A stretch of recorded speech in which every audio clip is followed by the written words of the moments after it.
আদালত বলেছেন যে তার আদালতে দুদক 15 জন সাক্ষী উপস্থাপন করেছেন। আমি 15 জন সাক্ষীর বক্তব্য বিচার বিশ্লেষণ করে দেখলাম যে এই মামলাটি মিজারাবল্লী ফেল করেছে দুদক প্রমাণ করতে। সেই কারণে তিনি বলেছেন জনাব তারেক রহমান, জনাব লুৎফুজ্জামান বাবর, জনাব মিয়া নুরুদ্দিন অপু সহ অন্যান্য সকল আসামিরা এই মামলায় দুদক প্রমাণ করতে ব্যর্থ হওয়ায় তাদেরকে সবাইকে বেকসুরভাবে এই মামলা থেকে খালাস প্রদান করা হইল। মামলাটা ছিল সাব্বির নামে এক ইঞ্জিনিয়ার, তাকে হত্যা করা হয়েছিল মর্মে অভিযোগটা আনিয়েছে।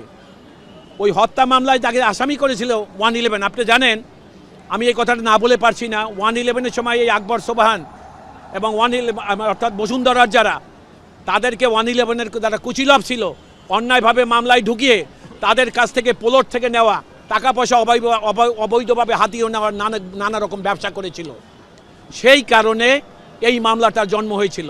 পরবর্তী সময় বাবর সাহেবকে দাবার গুটি হিসাবে ব্যবহার করেছিলেন যে তিনি ওদেরকে খালাস দেওয়ার জন্য এইখান থেকে একটা অর্থ লেনদেনের ব্যাপার হয়েছিল, অথচ এই কথাটা আদালতে এসে কেউই প্রমাণ করতে পারেনি। সুতরাং সকল আসামি এই মামলায় বেকসুর হওয়ায় বিজ্ঞ আদালত তাদেরকে খালাসের আদেশ প্রদান করেছেন।